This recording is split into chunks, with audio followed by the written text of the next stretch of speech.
digital payments, innovation, opportunity, and competition. Another unique topic which we have not seen throughout the previous sessions, and it keeps on getting interesting. Now, before I keep on and I announce on stage and call the expert panel members and introduce them, I would like to highlight a few points. This highly expert panel is going to discuss on factors driving the growth of digital payments in India, digital payments, a race for digital leadership, digital wallets, features, advantages, popularity, and many more. So without further taking any much of your time, let me introduce the panel members and please help me welcome them with a big round of applause. Joining us first on this panel, Mr. Cyril Mohapatra, Senior Vice President and Head of Digital Banking from IndusInd Bank. Can we have a big round of applause for Cyril? Cyril, welcome back. Please have a seat. Yes. Joining next, we have Mr. Venkatasubramanian V, Deputy General Manager, Computer Systems Department from City Union Bank. A big round of applause to Mr. Venkatasubramanian. Welcome to the panel. Joining next, we have Mr. Shanmugam Manivannan, National Head Digital Transformation, Equitas Small Finance Bank. A big round of applause to Shamugam. Welcome to the panel. Joining next, ladies and gentlemen, we have Mr. Ankur Jain, Chief Product Officer from BharatPe. A big round of applause to Mr. Jain. Welcome to the panel. Please have a seat.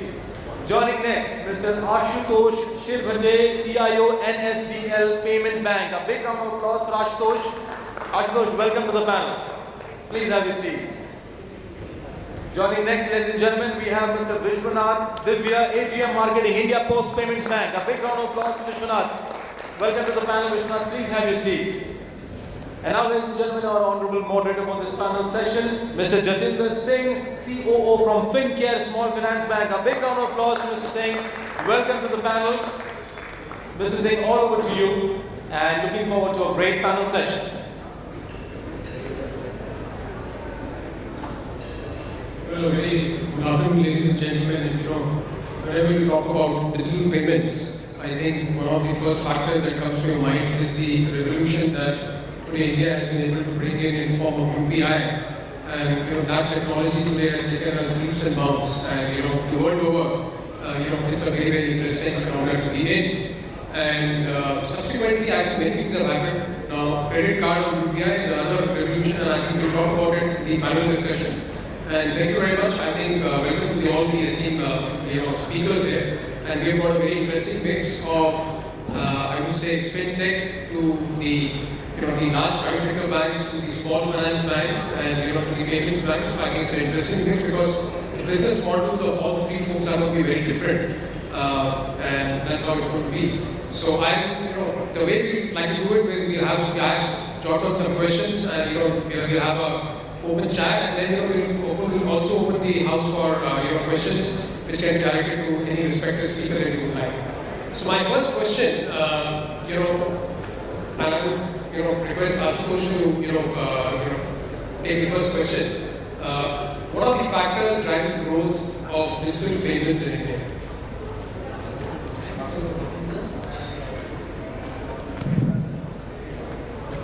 Thanks, Jatinder and Singh Group for giving me privilege to attend this session. So, digital payments are there since long time, but in last, if you see, 5-6 years, when this UPI journey started, where the big tech players started creating the ecosystem, where the merchants and on the customer side, through which the digital payments started. Post that, the traction has been taken after the demon and the COVID has taken a lot of tractions, and the digital payments which are increased due to ease of onboarding on the merchant side, then ease of use from the customer side, which is there, speedy, and you can say the transparency which is there on the status of the transactions which are coming with the introduction of UDI, recent for that. Then the penetration of the smartphones and internet has also increased the volume on the digital side. Government policies and regulations are push, which is also driving the growth in the this digital space. Regulator has put the vision of 2025, where they have put kind of a 10 pointers on which each and every kind of transactions, how it can be increase the volume. Then there could be regulations are there, regulatory is there. Then the devices. So now the penetration of the multiple digital devices which are coming, voice-based payments, then wearables, now the ring-based, the ring payments which are going to come. So I think it's pretty everywhere. So from the customer and the business side. On the business side, there is a driver that it can reduce the cost, it can optimize the cash flow which is there through digital, and the customer experience which is driving the growth of the digital payments. Oh, sure. Thank you. That was an exhaustive list. In fact, it was more than I can actually chew, but amazing number of data points that you were able to tell me. Another, I think one important aspect you missed is basically from a payments bank. I think it's very important for an open architecture that I think NSDL in fact has been able to build very, very beautifully, and that is one of the reasons that the digital payments augmentation is happening so fast. I would just pass on the question to Cyril. Cyril, you being a large private sector bank, how do you see this space coming up, and what are the factors that you see are mobilizing the digital payments into this? See, I think one of the largest factors which everyone has recognized and pushing digital payments is purely the cost of handling, your cost per transaction, right? When you are doing, and if you purely do a comparison between the cash transaction versus a digital transaction, I think it's a fraction of cost in which the digital transaction is coming. What it has also done is, reduce drastically the flow of physical currency within the ecosystem, which had its own risks before. And if I go to the demonetization period, I think one of the biggest concerns was on the pilferage and the risks that was associated with the cash. In fact, in my earlier organization, we had to work on a project where we had to digitalize the entire cash management system, and automate the entire cash collection, right? So purely from, if you look at from an economic perspective, everyone will recognize that, yes, of course, I am able to reduce a lot of risk associated to cash as well as bring efficiency as well as cost is concerned. For us, being a large, one of the large banks in the country, we already have a set of, customer base. And I think another factor which is actually driving the growth of digital payments is the ease on which we are able to, use the do a transaction. I think, over the last few years, not only us, but everyone is focused on a simple customer journey and do a transaction at a faster pace. And that's something from a customer perspective I would always like to want. I think today, if I have to compare some of the digital payment apps, I think my top of the rank has always been the Google Pay, right? And I'm sure in this audience, everyone, not even a single person who doesn't use a Google Pay. Why? Because the ease of operating and also with the added security layers. So we look at it, from our perspective, because we have a large bank. The ease of doing a transaction on our mobile app, as well as we have in fact 3 payment apps. In fact, I have a IndusInd, which is purely focusing on digital payments, I have an Indus Mobile, which is catering to. So our endeavor has been always to ensure that we give a good experience from a transaction perspective, which the customer wants. Well, I think you rightly mentioned, I think the philosophy actually revolves around 3 words called 3 letters. ESW is ease of transaction, simplicity, and the wow factor. And I'll just give an example. In today's time, when you're doing a UPI transaction, and suddenly you see, it's rolling around and the payment is not gone through, it creates frustration. And the minute the frustration is created, what you go back and you choose another bank. In case you have 2 banks in the UPI handle, and you click on the other one goes. That is the level of, I would say, the brand recognition which today would happen if the ease and simplicity is going for a toss. And whenever we talk about UPI, my favorite question would be that, credit cards on UPI in today's time is been talked about as the next big thing. So I would request, who better than Ankur from BharatPe, one of the most, famous as well as, in many terms, where everybody knows. So, from a BharatPe perspective, how do you see this as, do you see this as a good opportunity? Do you see new segments coming in, or do you see it's a new thing, but I don't think it create an opportunity? Your views. Thank you. Just a quick background. So, BharatPe is a merchant and consumer company. We handle around $25 billion in merchant payments, and we have almost 5 to 6 million users and merchants on our platform every month. So we deal with a lot of data. And the recent experiment we have done along with NPCI is credit card on UPI. And some of you know that CC credit card on UPI is live on seven banks, and it's only live on RuPay card. So RuPay usage is increasing. So when we did the pilot, we saw amazing results, right? So the transaction size at the merchant is increased 4x. And merchants don't have to pay anything, right? Because the transaction size is less than 2,000 rupees. And so this is a great win-win for merchants as well as for consumers. Merchant doesn't need to invest in the swipe machine. They don't need to train their staff, and they don't have to pay monthly rental. So merchants love it. Second is consumers also love it. Earlier they were just using the UPI, right? The debit card. We were talking about if one bank is not working, they will switch to another bank. Now they can just use their credit card. They can put it in their payment app, and we are seeing a huge usage of that. So almost 150, like 1.5 lakh merchants have used credit card on UPI, and the transaction size has increased. So that gives us confidence that the usage of credit card on UPI will increase as more and more banks come onto this platform. Sure. Thanks for the feed. And I would pass on the same question to Shanmugam. And Shanmugam, you are also one of the famous entities because you introduced FD on Google, and then a lot of drama happened, and that is how all the bankers today are cursing you guys that the long list that comes from RBI. Many questions. I think that goes to you. So how do you see this as an opportunity, or do you see this as maybe another Jatinder? Thanks, NX first for hosting us. Jatinder, that was a great brutally question, which I was definitely not expecting, but nevertheless. Firstly, being an SFP and crossing over at the head of being microfinance, our intention and aim was always to be digital friendly, giving the convenience for the customer and having a transaction that is quick at both ends, be it a customer, be it a merchant. Right?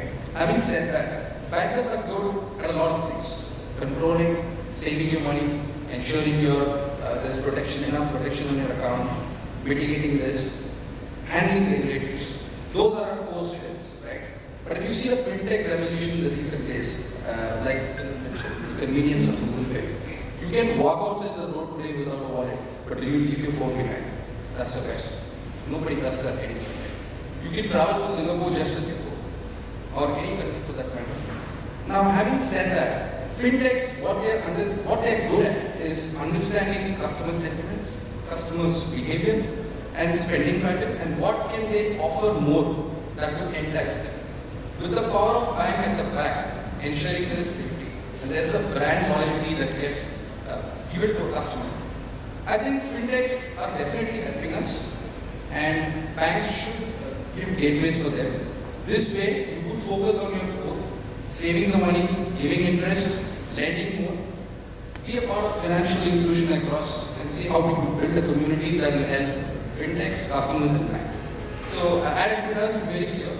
So we want to be digital first, digital friendly, at the same time ensure all regulations are met. And that was one of the reasons why we had to step down ourselves from Google's relationship. It was not anything wrong that we were completely abiding by the regulations. But having said that, we still have our neo-banking partnership still running successfully.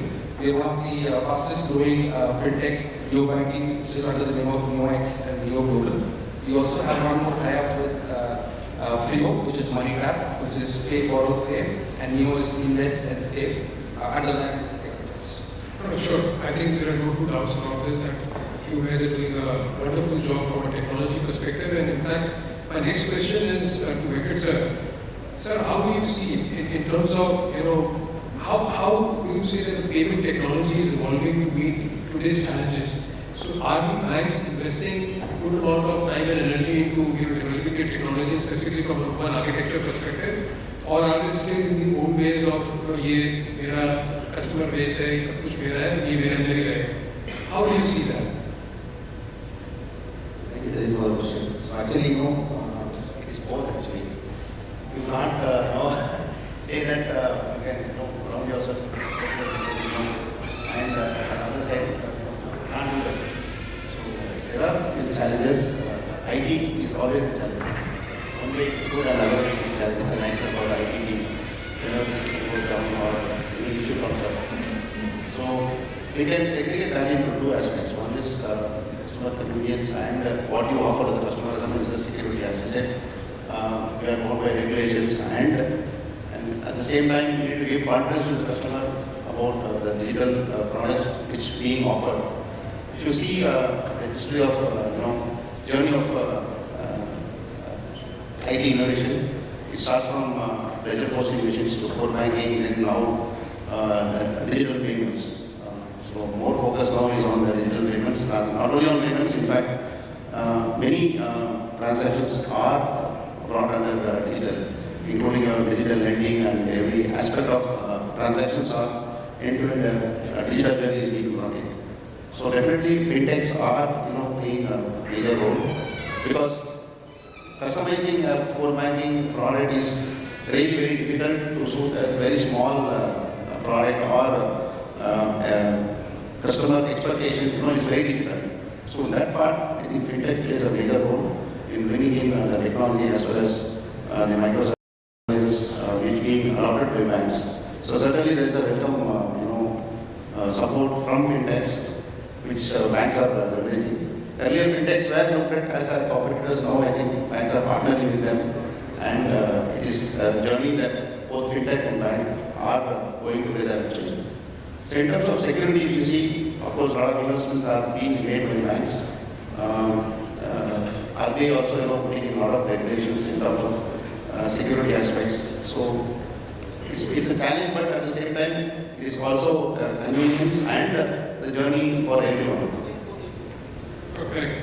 In fact, I will ask a cheeky question to the audience in case if anybody wants to attend. Anybody's got an idea when did City Union Bank, was constituted in which year? Anyone? 20 years, 30 years, 50 years, 70 years? 105 years back. So, is that the right answer, sir? 1904? 1904. 1904. Oh my God, that's right. But then essentially. Actually, the bank was launched, based on the Swadeshi movement, which was going on those days. So they wanted to have a bank, Indian-based bank, and support Indians. Awesome. This was the history I came to know. Amazing. I'll ask the same question to Ashutosh. How do you see, the payment tech, evolving in and handling these challenges? So, currently, if you see on the payment side, there are a lot of avenues which are available in the market to do a payment, and in which the UPI is the leader, which we can say now it's worldwide technology which is there. And catering to that, on the technology side, all the transactions linked to the core banking, that is the challenge which is being faced by many banks. And with the introduction of UPI Lite, with the help of UPI Lite, the transactions will get minimized from the core banking side. The increase in the transaction is there with the UPI is coming on the credit cards, UPI is coming on the prepaid, then Aadhaar plus OTP authentication is coming, which will basically again leverage the segment which are untapped currently on the digital side. That will get onboarded on the payment side. And then technology-wise, if you see AI/ML, which will help in analyzing automation, then doing risk mitigation, fraud mitigation. So on the monitoring side, on the transaction side, if you see the monitoring of the transaction is the key, because if monitoring is not there on the fraud side, then it can go anywhere kind of thing. So, yeah. Sure. Well, thanks. I think important aspect that you're talking about of fraud, and wherever there is money getting transacted, and in today's time money is becoming more and more digital in nature. If you see 5 years back, the cash transaction were at about 73% and 27% was digital payments, and today it's actually gone to about 7% as digital, and people are expecting that in the next 5 years' time, this graph is going to get inverse. 55-60% will be digital and 40% will be cash. So from that perspective, Vishwanath, I would like to understand from you that how and what measures banks are taking in terms of minimizing these kind of frauds. And fraudsters are going to be 2 steps ahead of you, and we all know Jamtara and many other aspects. And the new things is coming in. What आपकी LIC की policy है वो ये expire हो रही है और आपके पापा ने ली थी or whatever in some 10 years back. And the amount is 5 lakh rupees, but only one payment was made. So as per the RBI regulation, you cannot get that money. I didn't understand how the RBI regulation comes into IID. But then you just make 2 payments. They're sending you the QR code, and so this was not today. This was about 1.5 2 years back. Because QR code was a new thing. Now everybody understood. No, ये नहीं करना है. तो अब धीरे-धीरे वो Bitly में आ गया. जब तक बिटली में लोगों को समझ में आया कि नहीं बटन को दबाना नहीं है, किसी से क्या SMS आ जाए, आप दबा देंगे तो हो सकता है आपका पैसा चला जाए. And so all kinds of frauds are happening. So over to you, my friend, in terms of what do you think banks should be able to do in terms of minimizing these frauds?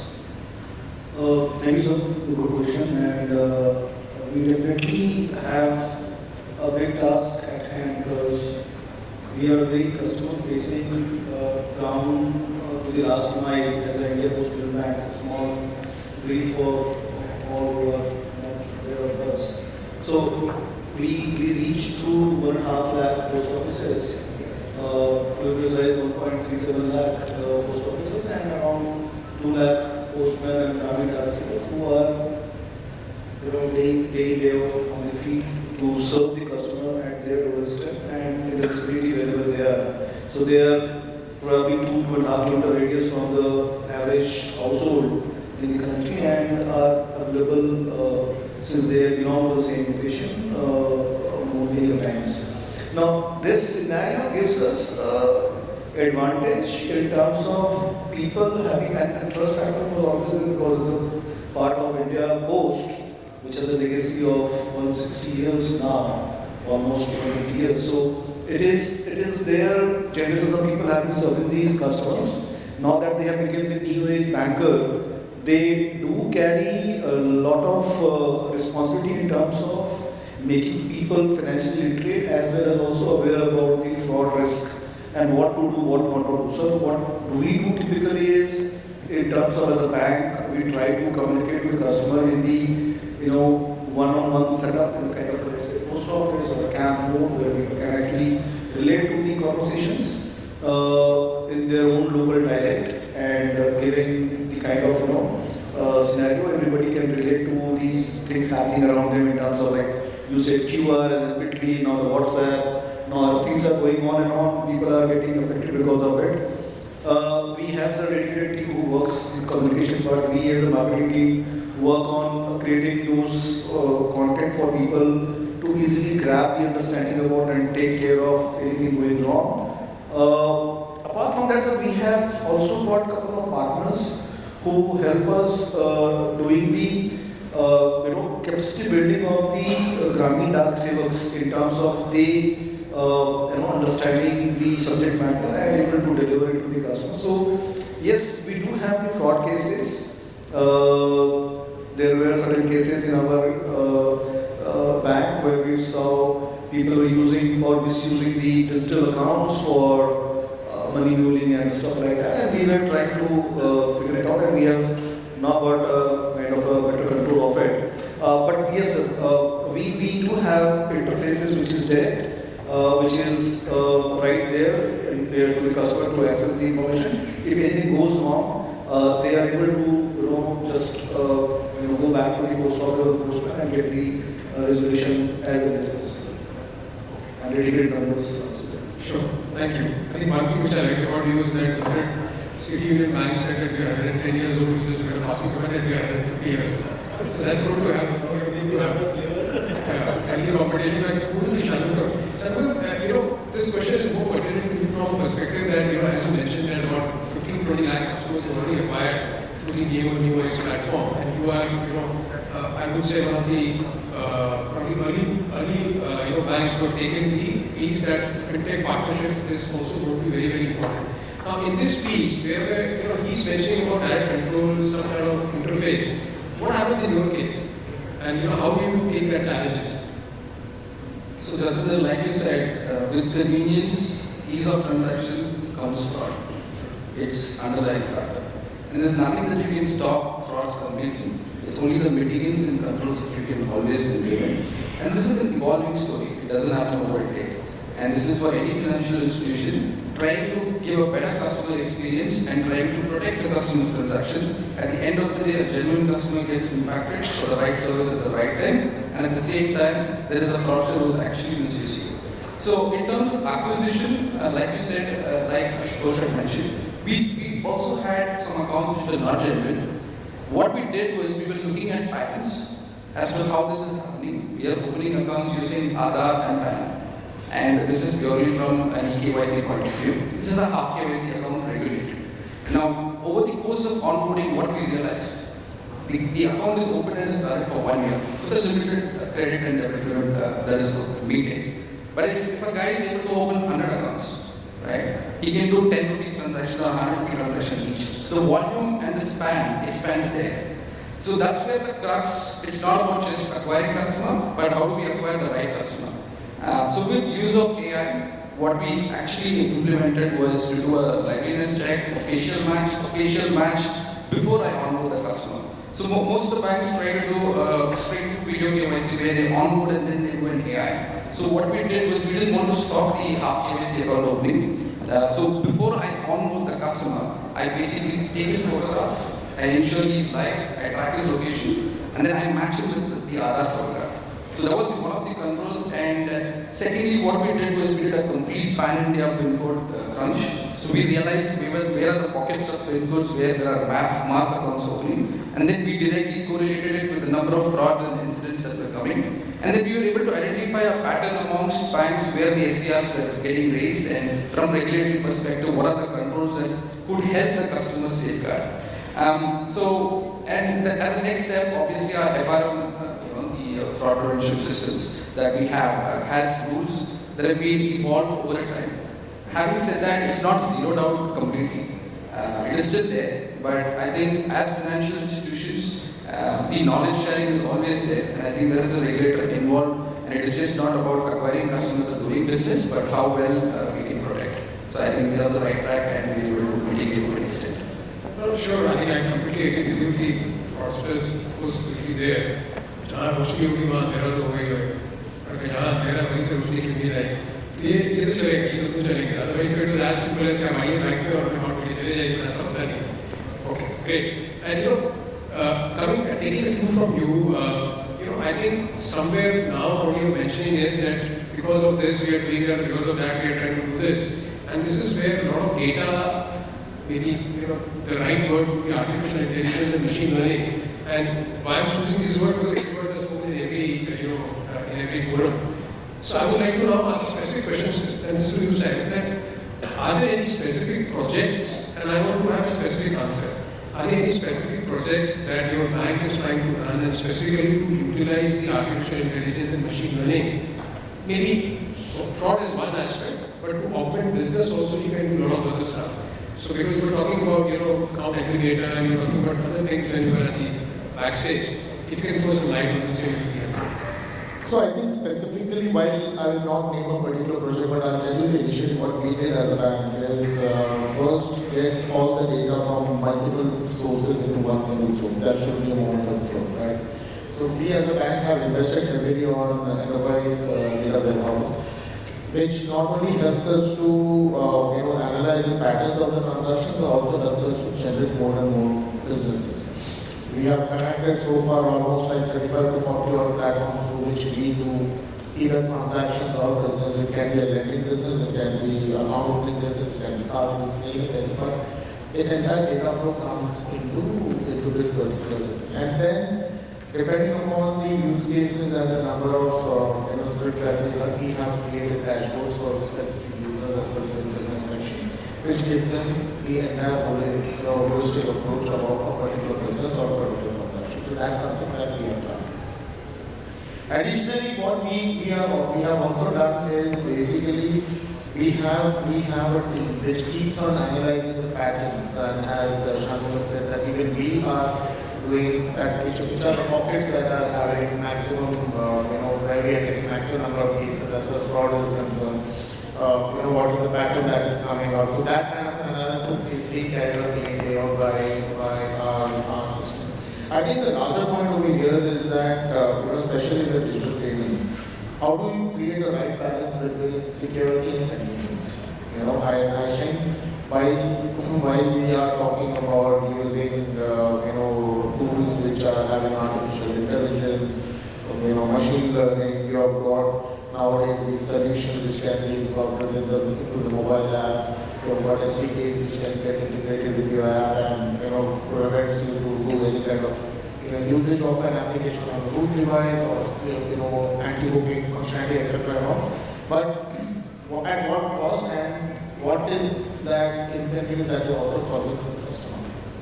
I think from a protection perspective, regulators have already laid out certain guidelines. We have around 30 or 40 pointer guidelines as far as TPSC points are concerned, right? But implementing everything is also creates a lot of issues and inconvenience. So I think people have to also understand what is the right mix and balance that you are trying to bring while implementing security controls as well as not causing the inconvenience to the customer. No, I think one important aspect to touch upon is that there are multiple strings of data in many places. You don't get the data in one place. And on a lighter note, when I was talking to one of the, and this happened about 5 years back, and इतना सारा data हमारे पास है, इसमें कुछ लगाओ ये और ML कुछ निकालो, तो उसमें निकालने कैसे वो डेटा पहले रीडेबल भी होना चाहिए ना. आपको जब डेटा जो इकट्ठा करते हो वो इस फॉर्म में इकट्ठा करा हो तो कोई मीनिंग नहीं है. So I think it is also a learning opportunity for all of us that the data has to be sanitized properly, then you can read it. And now I'll just move to Ankur and Ankur, because you guys are doing millions and billions of transactions from QR code perspective, and you're also lending, and you're doing multiple things for the customer. So I'm under the assumption that you guys would be a little far ahead in terms of technology for the usage of AI and ML. So आप लोग ऐसा क्या different कर रहे हैं, या how is it? Was it a 5-6 year prior project and यहाँ कुछ कर रहे हैं? If you can put some light on it, it will be helpful. So I think that everybody talks about AI ML, but it's a very widely used term. But there are 3 or 4 specific use cases that we have in BharatPe. One is that for lending, for underwriting, we use a lot of real-time data to analyze the history of a merchant, whether that merchant is creditworthy or not, and then we share the data with our NBFC partners. So for underwriting, we use almost 150 parameters to analyze whether this merchant is creditworthy or not. And as some guys were saying, right, we also have enterprise data warehouse. But just getting data from there will take hours, right? So how do we architect a system so that we can get all the data in real time is the innovation in BharatPe did over the last 3-4 years. So I think from very early on we realized the importance of machine learning and we are using it. The second use case is around the conversational, like these days that are ChatGPT. So to reduce the cost of service, right? We have merchants, we have customers, so they are asking tons of queries. And if you put a call center, like it's not going to scale. So we are investing a lot on the conversation GPT on how we can predict their problems and then automatically answer their queries. Third, which is the most important for us, is around fraud. Right? With banks, the advantage that you have is the people are using your app. So you can stop the transaction at that point. At BharatPe, we take the transaction, right? Whether the transaction has already happened and it's on BharatPe merchant QR. So how do we analyze those transactions and reject it? Right? So we again analyze tons of data, look at the transaction pattern from merchant, and two things which we have seen recently is a DIY merchant, they say that I am from Army, I need help, and can you donate or give me 50,000 rupees? Right? This is how they are sort of duping the merchants. So fraudsters are always one step ahead, but we have to change our rules in real time so that we can help the users as well as merchants to prevent these kind of frauds. And fourth, which is also very important for us, is around customer segmentation.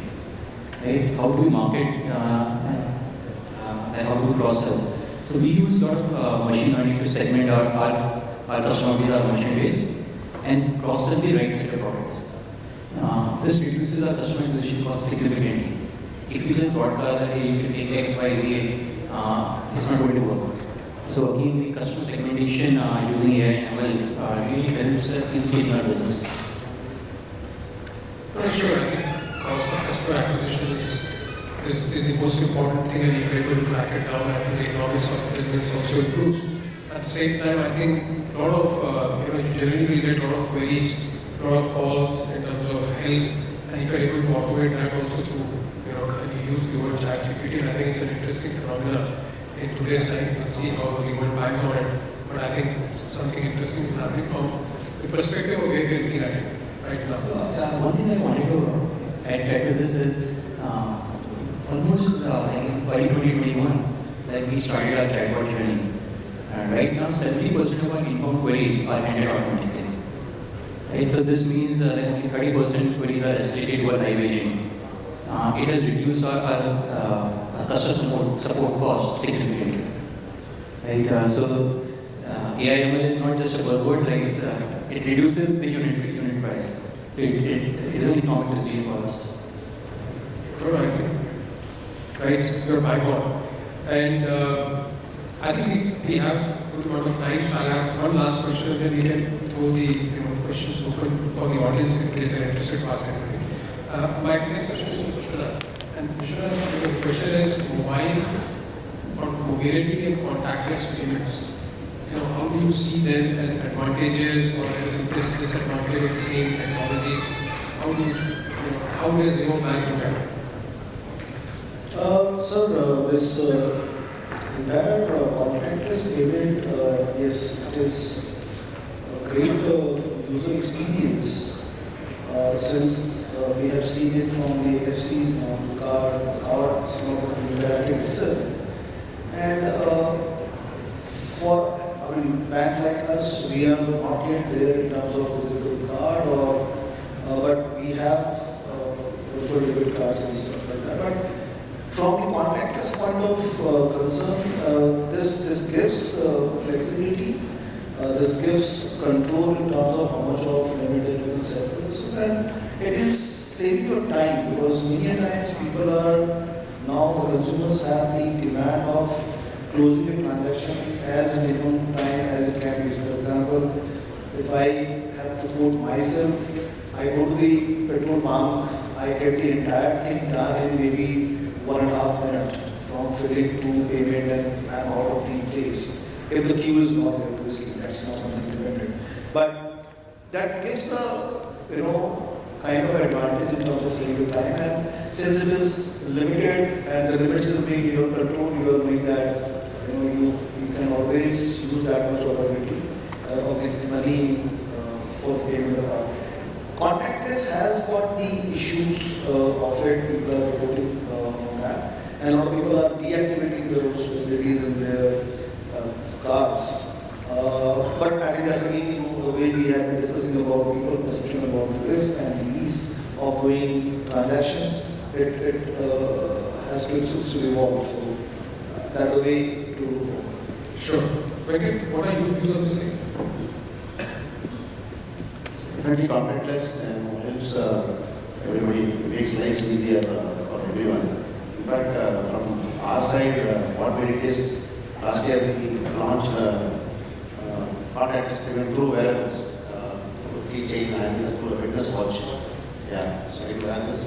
You just tap and go, and then you not carry your wallet or your card, anything. So you just tap and go. And on top of it, now what we also the advantage we got is now all the most of the metro tickets are purchased through the keychain which we have launched. So the NCMC is another area where we could tap easily by this innovation, and certainly it helps customers, wherever they are, about like 9-10 metro stations, they are able to use that. And on top of it, now what we are also planning to do is to use the same technology in the parking area in the metro station. So it makes more convenient for the customers. And also, as part of financial inclusion, we launched UPI 123 for rural population to use their digital payments. So from their feature phone, they will be able to make payment. So these are some of the things which we launched as part of contactless from our side. Awesome. In fact, from last 2-3 years, the word contactless, UPI 123, and a lot of these things are taking us to a very different level. But worldwide, just to give you some data, if you go to Germany, now Germany is a country where till today the cash economy is about 70%. So 70% people will give you cash. So if you go to Germany and you think that you will use the card everywhere, the card is not accepted also everywhere. But the minute you go a little north of it, Scandinavian countries, वो ना cash में believe करते हैं ना वो card ward में believe करते हैं, वो बोलते हैं हमारे यहाँ पर चिप लगा दो, वो आप चिप से काम कर रहे हैं. So I'm saying it is also a function of the philosophy as a nation that we are trying to drive. And today you can take a pride as an Indian that all the countries today are talking about the phenomenal work which has been done by NPCI and the overall India Stack philosophy, whereby I think we are moving leaps and bounds. And time will only tell, I think the might of India will also come back to this way. And the dollar getting a little bit on the shaky ground, I'm very happy because even some other currency should come up to stabilize the world economy, otherwise it will go into numbers and we may have a little bit of bad days ahead. But we have 5 minutes left and that is what we all have. So in case there are any questions from the audience, we will be very happy to answer, and you can raise your hand, and if the mic can be given to the gentleman, I think. Sure. Thank you. I request you to kindly state your name and your organization and question to which particular panel member you are directing. Hello everyone, my name is Bilal Siddiqui, I am from Central Bank of India. My question is to Ankur. Ankur, you mentioned 4 or 5 things like real-time analysis, fraud management, customer segmentation.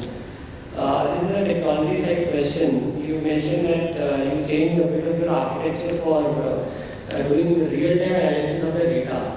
In case if it is not your business secret, can you throw some light on it, what exactly you did? That will probably take an hour. I can go deep into the architecture. But at high level, what we do is we pre-generate a lot of data and then store it in memory. When the new transition comes in, then we can do the analysis quickly in sub-millisecond. The conventional way to do this, like what other fintechs or banks are doing it, they are sending the query to their data warehouse, and that takes 3-4 seconds. Right? So that's why the real-time transaction monitoring is very difficult or to implement it.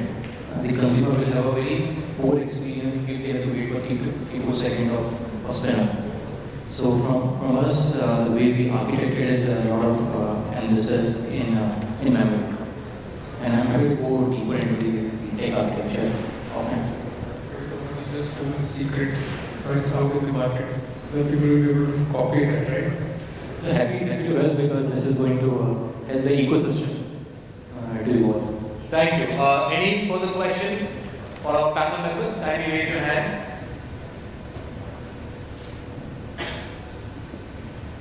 Do we have any other questions for the panel?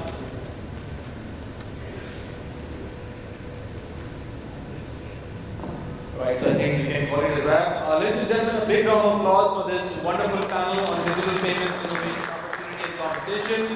I would now like to call on stage Mr. Venkatasubramanian, Director Sales from Boys, to kindly do the honors of felicitating this wonderful panel of experts here. Thank you, Pankaj, for doing the honors. We'll start with Mr. Cyril Mohapatra, Senior Vice President and Head Digital Banking, IndusInd Bank. A big round of applause for Mr. Mohapatra. Thank you so much for enlightening us in this panel session. Followed by Mr. Venkatasubramanian V, Deputy General Manager, Computer Systems Department, City Union Bank. A big round of applause to Mr. Venkatasubramanian. And thank you so much for enlightening us in this panel session.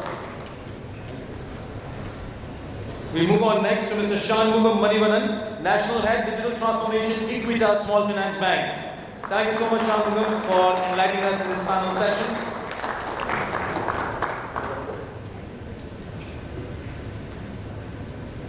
Followed by Mr. Ankur Jain, Chief Product Officer, BharatPe. Thank you so much, Ankur, for enlightening us in this panel session.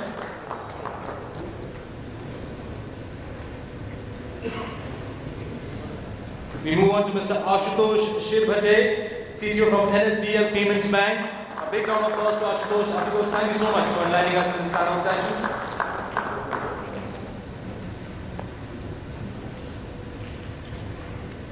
We move on to Mr. Vishwanath, Divya, Assistant General Manager, Marketing from India Post Payments Bank. Thank you so much, Vishwanath, for enlightening us in this panel session.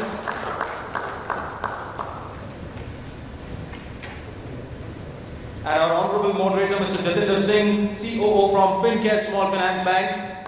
Thank you so much, Mr. Singh, for wonderfully moderating this panel session of experts. I would request all the panel members to kindly come forward for a group photograph, and Pankaj could also join them on the stage.